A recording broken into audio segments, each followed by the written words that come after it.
এই তারেক রহমান এই মুহূর্তে এর ভয় দেশে আসছে না, তাহলে এটাও কি ওনার একটা কাপুরুষতা কিনা? তৃতীয় নম্বর প্রশ্ন হলো, এখন বাংলাদেশে বলা হয় আমেরিকা যার পক্ষে থাকবে বা বহিঃশক্তি যার পক্ষে থাকবে তারা ক্ষমতার পালা বদলে অংশগ্রহণ করে ক্ষমতায় আসতে পারবে। তাহলে বিষয়টা কি এরকম যে আমেরিকান বা অন্য কোনো বৃহৎ শক্তি যারা তারেক রহমানকে গ্রিন সিগন্যাল দিচ্ছে না, এই গ্রিন সিগন্যাল না পাওয়ার কারণে তারেক রহমান দেশে আসছে না? তাহলে কি আমরা এখানে ধরে নিতে পারি যে তারেক রহমান যদি সেই গ্রিন সিগন্যাল দিয়ে বহিঃশক্তির কারো মাধ্যমে বাংলাদেশে পুশ ইন করে, তাহলে তারেক রহমান সেই শক্তির সাথে নেগোসিয়েশন করে দেশকে গোলামির জিনজিরে আবদ্ধ করে ক্ষত দিয়ে আবার বাংলাদেশে আসবে?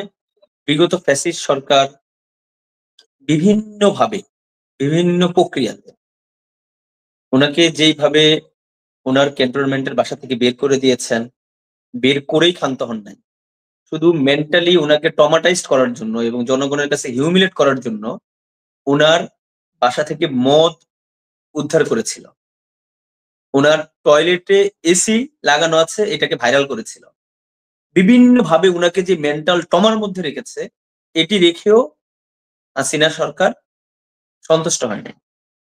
এই বেগম খালেদা জিয়াকে এতিমের টাকা আত্মসাৎ করার মতো একটা সেন্সিটিভ ইস্যুকে সামনে নিয়ে এনে এতিমের টাকা আত্মসাৎকারী উপাধিতে ভূষিত করে এটাকে ফ্রেমিং করেছে এবং এই মামলাতে উনাকে রায় পর্যন্ত দিয়েছে। শুধু মামলায় রায় দিয়েই ক্ষান্ত হয়নি, ওনাকে নির্জনে নিরালায় বনবাস দেওয়ার মতো একটি পুরাতন জেলখানাতে বন্দি রেখে দিনের পর দিন উনাকে টর্চার করা হয়েছে। শুধু তাই নয়, একজন ডক্টর হিসেবে আমরা দেখেছি উনি রিমাটয়েড আর্থ্রাইটিসের পেশেন্ট। গতদিন উনি সেনাকুঞ্জে যখন গেলেন, ওনার রিমাটয়েড হ্যান্ড ডিফর্মিটি হয়ে হাতগুলা বাঁকা হয়ে গেছে। এদেশের লক্ষ লক্ষ মানুষ ওনার এই বাঁকা হাতের আঙ্গুলগুলা দেখে অন্তরের ভিতর থেকে কন্দন করেছে।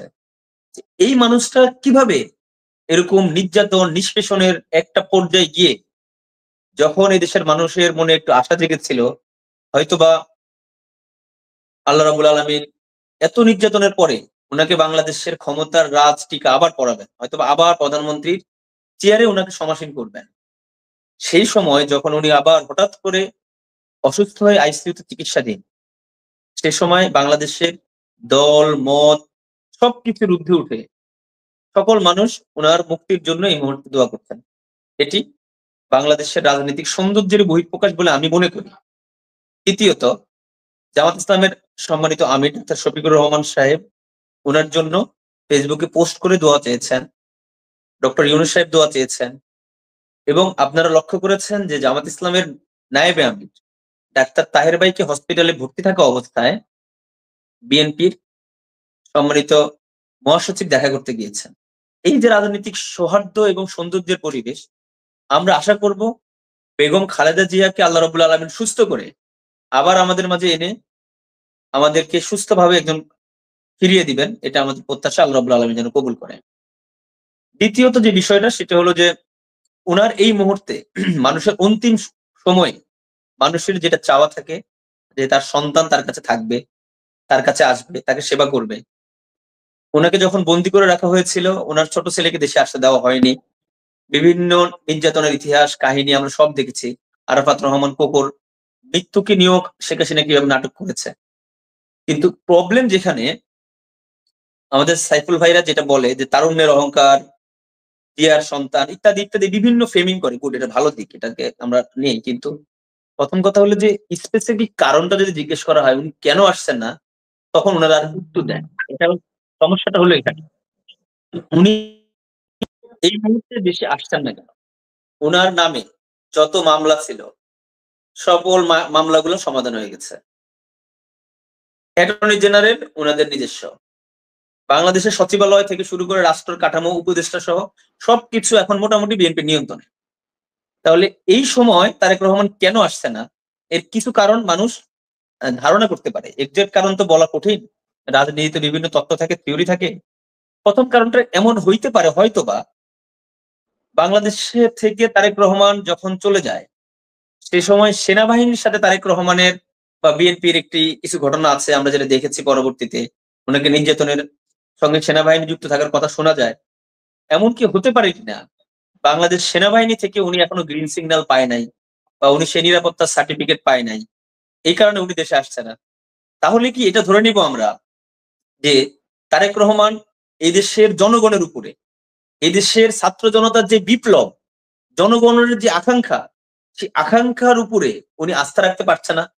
উনি আসলে পিছনের দরজা দিয়ে মেকানিজম করে সেনাবাহিনীতে আতাত করে দেশে আসতে চায়, এই নিশ্চয়তা না পাওয়ার কারণে উনি আসছে না, এটি একটি কারণ হইতে পারে। দ্বিতীয় কারণ হইতে পারে যে ডিপ স্টেটের রাজনীতির খেলায় উনি এখানে সিকিউর ফিল করছে না। সাইফুল ভাইয়ের যে কথাটি বললেন, এখানে রয়ের খেলা আছে, মোসাদের খেলা থাকবে, এই বাংলাদেশের শেখ হাসিনাকে টিকিয়ে রাখার জন্য কোন কোন পদ্ধতি অবলম্বন করেন নাই, যেটা তারা করে নাই। আয়না ঘরের বন্দী আরমান ভাইয়ের লেখা বই আমি পড়ছিলাম, উনি সেখানে বলছে যে উনাকে বন্দী থাকার সময় বারবার বলা হতো যে আমাদের এখানে ডিজিএফআই এর এই বন্দিশালায় পার্শ্ববর্তী দেশের লোকজন থাকার কারণে আমরা আপনাকে সহযোগিতা করতে পারবো না। এই ডিজিএফআই থেকে শুরু করে প্রধানমন্ত্রীর কার্যালয় থেকে শুরু করে সারা বাংলাদেশের জালের মতো ছড়াছিটে ছিল এই রয়ের সকল নেটওয়ার্কে ভেস্তে দিয়ে এদেশের জনগণ কি বিপ্লব করে নাই? হাসিনাকে ইন্ডিয়া পাঠায় নাই? তাহলে এই রয়ের ষড়যন্ত্রের কাছে যেখানে আমরা মাথা নত করি নাই, প্রতি মুহূর্তে আমরা মৃত্যুর সাথে পাঞ্জা লড়ে দেশকে মুক্ত করার আন্দোলনে নেতৃত্ব দিয়েছি, সেই তারেক রহমান এই মুহূর্তে রয়ের ভয়ে দেশে আসছে না? তাহলে এটাও কি ওনার একটা কাপুরুষতা কিনা? তৃতীয় নম্বর প্রশ্ন হলো, এখন বাংলাদেশে বলা হয় আমেরিকা যার পক্ষে থাকবে বা বহিঃশক্তি যার পক্ষে থাকবে তারা ক্ষমতার পালা বদলে অংশগ্রহণ করে ক্ষমতায় আসতে পারবে। তাহলে বিষয়টা কি এরকম যে আমেরিকান বা অন্য কোনো বৃহৎ শক্তি যারা তারেক রহমানকে গ্রিন সিগন্যাল দিচ্ছে না, এই গ্রিন সিগন্যাল না পাওয়ার কারণে তারেক রহমান দেশে আসছে না? তাহলে কি আমরা এখানে ধরে নিতে পারি যে তারেক রহমান যদি সেই গ্রিন সিগন্যাল দিয়ে বহিঃশক্তির কারো মাধ্যমে বাংলাদেশে পুশ ইন করে, তাহলে তারেক রহমান সেই শক্তির সাথে নেগোসিয়েশন করে দেশকে গোলামির জিনজিরে আবদ্ধ করে খত দিয়ে আবার বাংলাদেশে আসবে? এই বিষয়গুলা কোনোটাই আমাদের কাছে এই মুহূর্তে স্পষ্ট করে ক্লিয়ার করে বলাটা কঠিন, কিন্তু আমরা বিভিন্ন ভাবে ধারণা করতে পারি এর কোনো একটা মেকানিজম হয়তো বা দেশে ঘটতেছে। তাহলে এই মুহূর্তে তারেক রহমানের মতো একজন ব্যক্তি উনি দেশে না আসার কি কারণ? উনাকে নিজের ক্লিয়ার করতে হবে, ওনার পরিবারের ক্লিয়ার করতে হবে, অথবা উনার দলকে ক্লিয়ার করতে হবে। তাহলে প্রথম প্রশ্ন হলো যে উনি ক্লিয়ার করেছেন কিনা। উনি ক্লিয়ার করেছেন কিনা তার আগে প্রশ্ন হলো উনার মেয়েকে জাইমা রহমানকে ওনারা মিডিয়াতে আনতেছে, কথা বলতেছে, এর মাধ্যমে অনেকেই ধরে নিতে চাচ্ছে তারেক রহমানের বাংলাদেশের রাজনীতির চ্যাপ্টার ক্লোজড, সে দেখতে পারবে না। অনেকেই বলার চেষ্টা করছে ওনার বাংলাদেশের পাসপোর্ট নাই, উনি ব্রিটিশ নাগরিক হয়ে গেছে, নাগরিকত্ব নিয়েছেন, এই কারণে দেশে আসছেন না। জাইমা রহমানকে সামনে আসার মাধ্যমে কি বিএনপি বা তারেক পরিবার এই বার্তা দিতে যাচ্ছে যে আসলে তারেক রহমানের চ্যাপ্টার ক্লোজড? দ্বিতীয়ত, তারেক রহমান আজকে বলেছে এটি উনার একার সিদ্ধান্ত না, আমি এটার সাথে স্ট্রংলি এগ্রি। তারেক রহমান দেশে আসা না আসাটা উনার একা সিদ্ধান্ত হইতে পারে না। তারেক রহমান একজন ব্যক্তি না, উনি একটা ইনস্টিটিউট, উনি একটা দল। তাহলে উনাকে দেশে আনার বিষয়ে উনার দলের পক্ষ থেকে বক্তব্য আসতে হবে। আমরা গত 1 থেকে 1.5 বছরে জানুয়ারি, ফেব্রুয়ারি, জুলাই, অক্টোবর, আজকে অলরেডি 31 তারিখ, নভেম্বর ইজ কলিং, এটা এখন ভাইরাল টপিকস পরিণত হয়ে গেছে। নভেম্বর ইজ কলিং হয়ে ডিসেম্বর কলিং হয়ে গেছে, তারেক রহমান এখনো আসতে পারে না। তাহলে এই তারেক রহমান দেশে না আসাটা রাজনৈতিক অঙ্গনে এখন একটা ধোঁয়াশার তৈরি করেছে, ধূম্র জালের তৈরি করেছে, সন্দেহের তৈরি করেছে। দল তো ক্লিয়ার করছে না। তাহলে আমি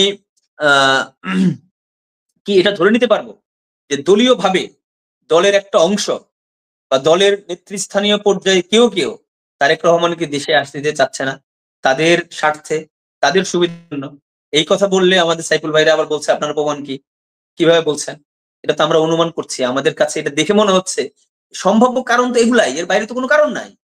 যেখানে ওনার সকল মামলা সমাধান হয়ে গেছে, ওনার সকল জড়তা কেটে গেছে, উনি এখন এই দেশের বীর দর্পে আসবে, কিন্তু আসছে না কেন? এর সঙ্গে আরেকটা কথা আছে, এই যে শতাধিক খুন নিজ দলীয় কর্মীদের, এই যে নিজ দলীয় কর্মীদের মনোনয়ন দেওয়ার পরে জেলায় জেলায় যে অগ্নিসংযোগ, গাড়ি ঘোড়া ভাঙচুর। রাশেদুল ইসলাম দ্বিতীয় পর্যায়ে আসবে, একটু সংক্ষিপ্ত করতে হবে।